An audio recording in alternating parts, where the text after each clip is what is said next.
And then in front of you. But Andrew, you can go ahead. All right. You're not wearing a green blazer. You can...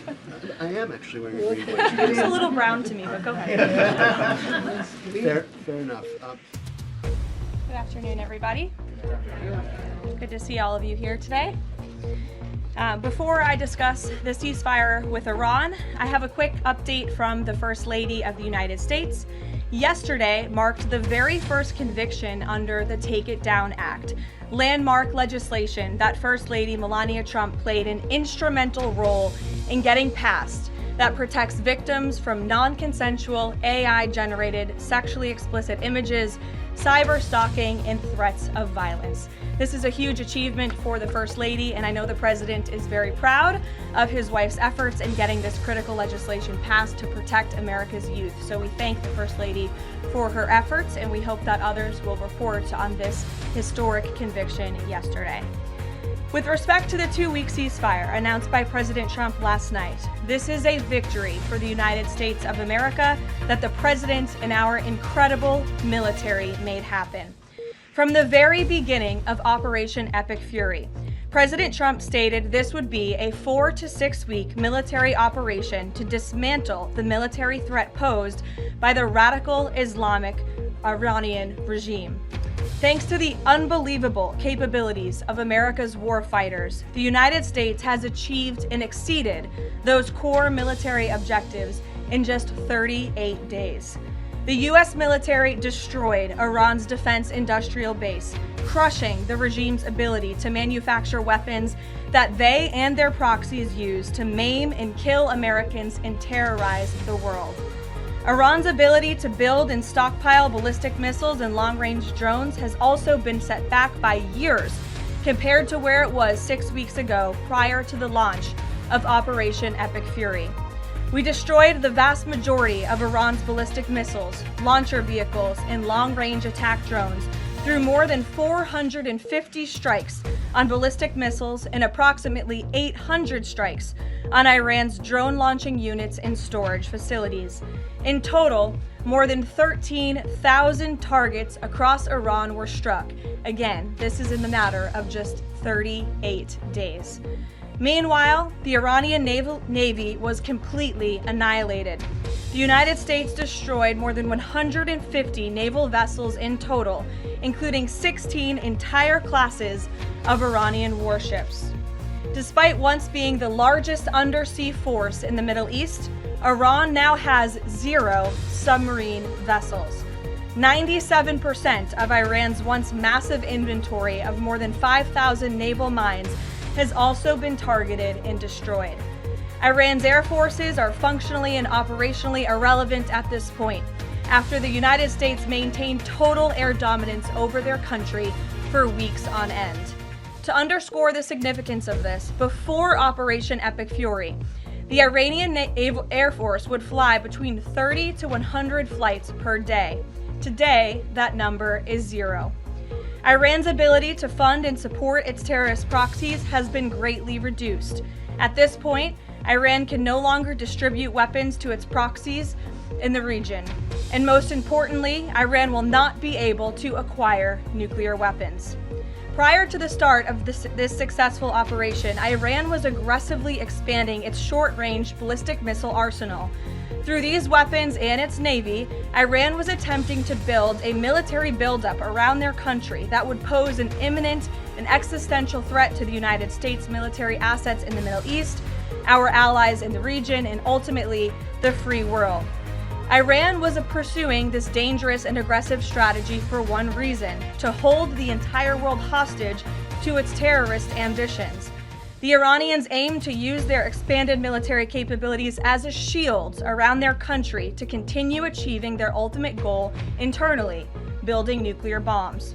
But their murderous and evil plans have been blown up, quite literally and figuratively, along with their military, their nuclear program, and most of their senior leadership, including the former Supreme Leader Ayatollah Ali Khamenei. Their command and control structures were also massively disrupted after being struck more than 2,000 times. Many of their remaining leaders are paralyzed in fear and no longer enjoy the freedom to move around their country freely and meet openly. Thanks to the unmatched excellence of our warriors at the direction of the Commander-in-Chief, the world has just witnessed a historically swift and successful military triumph. President Trump started Operation Epic Fury with strategic military objectives, and the United States has clearly achieved them. As we mark this progress, we also remember and honor the 13 American heroes who laid down their lives in this noble effort. I know President Trump and our grateful nation honors their ultimate sacrifice, and we will never forget them. May God bless their families. The valiant efforts of all of our incredible service members created maximum leverage for the President of the United States, allowing he and his leadership team to engage in tough negotiations over the past couple of weeks that have now created an opening for a diplomatic solution and long-term peace in the Middle East. The President's maximum pressure and the leverage created by the success of Operation Epic Fury led to the Iranian regime asking for and ultimately agreeing to a ceasefire proposal with the United States. Iran could no longer tolerate being bombed or taking the gamble of what was to come following President Trump's 8 p.m. deadline last night. Iran has agreed to open the Strait of Hormuz, and as the President said, we have received a proposal from the Iranians that has been determined to be a workable basis on which to negotiate. I've seen a lot of inaccurate coverage today from the media about these negotiations and these plans already. So let me be clear and correct the record. The Iranians originally put forward a 10-point plan that was fundamentally unserious, unacceptable, and completely discarded. It was literally thrown in the garbage by President Trump and his negotiating team. Many outlets in this room have falsely reported on that plan as being acceptable to the United States, and that is false. With the President's deadline fast approaching and the United States military completely decimating Iran with each passing hour, the regime acknowledged reality to the negotiating team. They put forward a more reasonable and entirely different and condensed plan to the President and his team. President Trump and the team determined the new modified plan was a workable basis on which to negotiate and to align it with our own 15-point proposal. The President's red lines, namely the end of Iranian enrichment in Iran, have not changed. And the idea that President Trump would ever accept an Iranian wish list as a deal is completely absurd.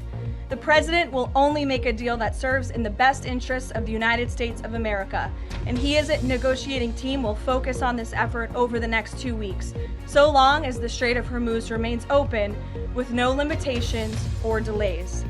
These extraordinarily sensitive and complex negotiations will take place behind closed doors over the course of the next 2 weeks. I would strongly advise the media against running with narratives that have no basis in fact. What Iran says publicly or feeds to all of you in the press is much different than what they communicate to the United States, the President, and his team privately. Never underestimate President Trump's ability to successfully advance America's interests and broker peace. President Trump has a proven track record of achieving good deals on behalf of the United States and the American people, and he will only accept one that puts America first.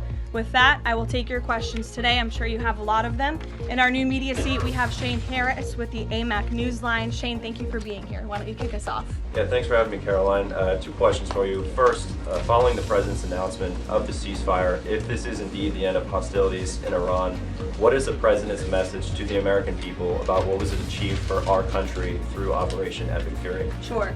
I think I just laid out a significant portion.